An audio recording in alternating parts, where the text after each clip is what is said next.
శ్రావణం mega sale మీ CMR legacy of జ్యువెలరీలో విఏలో 50% వరకు తగ్గింపు. వివరాలకు సంప్రదించండి.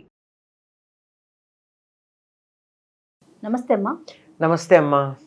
అమ్మ, ప్రాణాపాయ స్థితిలో ఉన్నప్పుడు మృత్యుంజయ మంత్రం పఠిస్తే తొలగిపోతుంది, ఆ సమస్య నుంచి బయటపడతాం, ప్రాణాలతో బయటపడతాం అని చెప్తూ ఉంటారు కదా.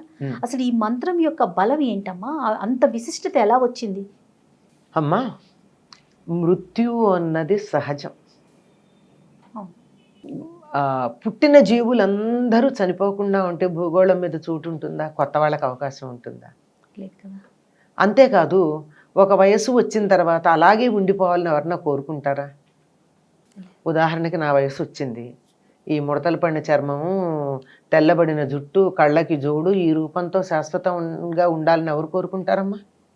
ఇంతకన్నా అందంగా మళ్ళీ నవనవలాడేటటువంటి మెరిసిపోయే చర్మాలు, నల్లని జుట్టు ఇలా ఉండాలని కదా కోరుకుంటారు. అంచేత ఈ మార్పు సహజం. అయితే ఇది సహజంగా ఉండేటటువంటి అసహజంగా జరిగినప్పుడు దానిని తప్పించాల్సినటువంటి అవసరం ఉంది. అంటే మృత్యు అంటే మార్పు మాత్రమే, అంతకన్నా మరొకటి ఏం లేదు.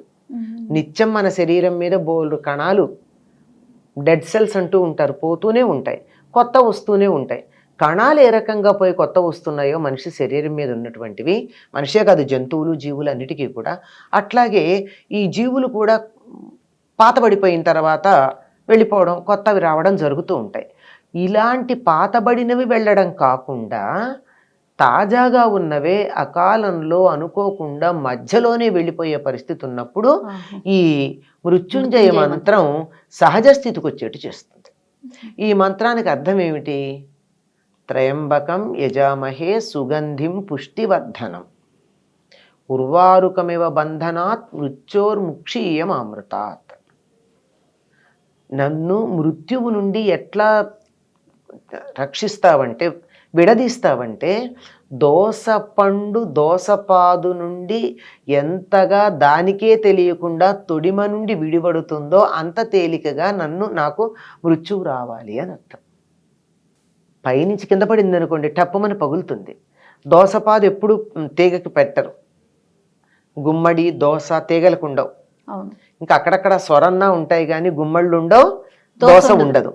అట్లాంటివి ఎలా ఉంటాయి అంటే, రెండు గుమ్మళ్ళు కూడా ఉండవు, మా బూడిద గుమ్మడి మామూలు గుమ్మడి కూడా దేని మీదన్నా ఆధారంగా ఉంటాయి.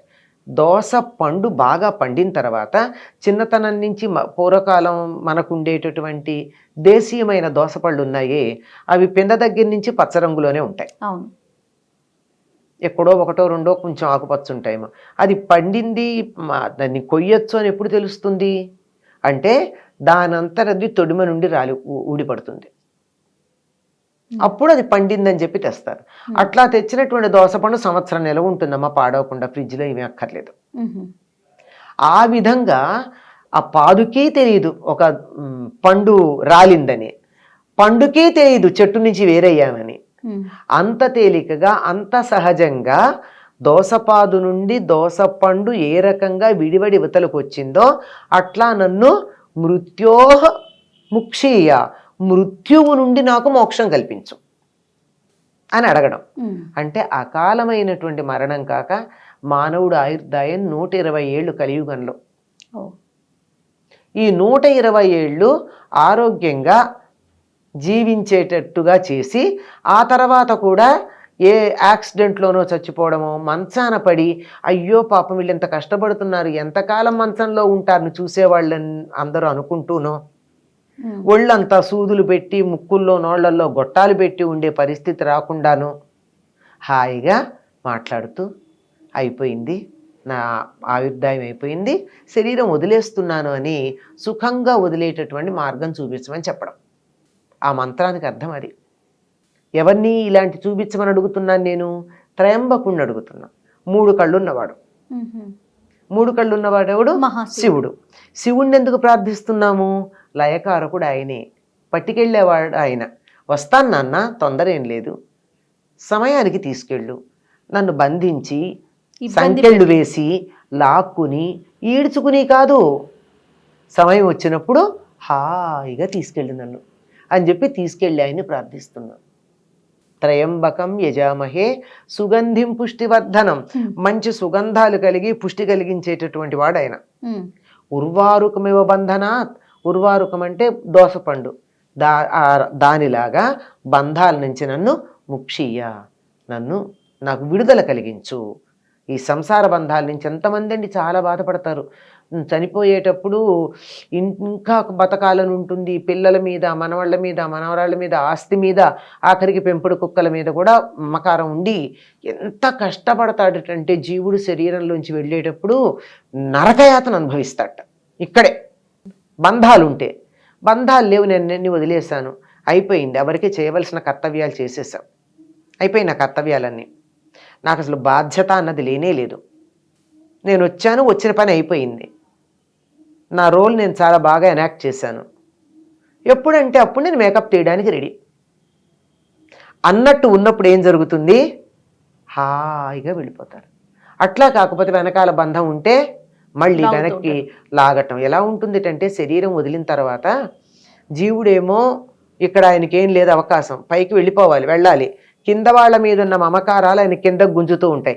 అటులా వెళ్ళడానికి తీసుకెళ్లేటందుకు అక్కడి నుంచి ఆ ఫోర్స్ పనిచేస్తుంది, ఇక్కడ కిందకి లాగే ఫోర్స్ పనిచేస్తుంది, మధ్యలో చాలా కష్టపడడం ఉంటుంది.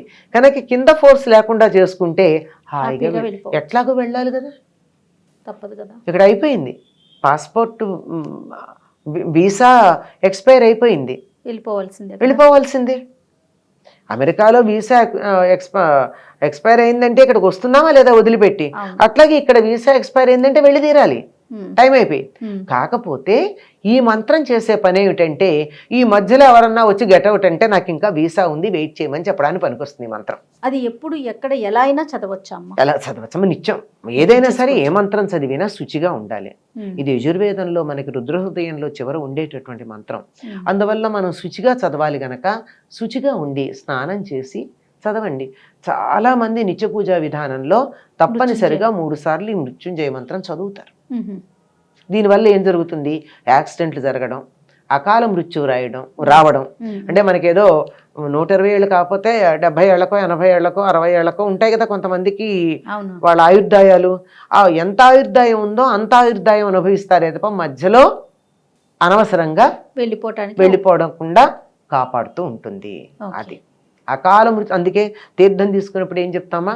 అకాల మృత్యుహరణం అని చెప్తాం, సర్వవ్యాధి నివారణం అని చెప్తూ ఉంటాం.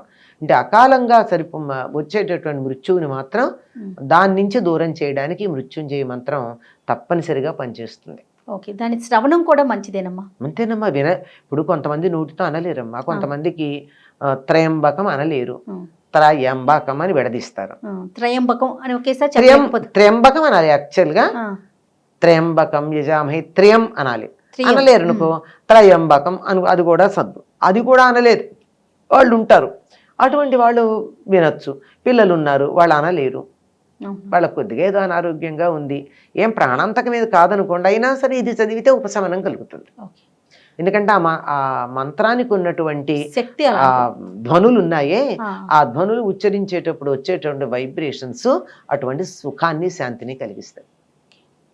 సంతోషం అమ్మా. నమస్తే. నమస్తే అమ్మా.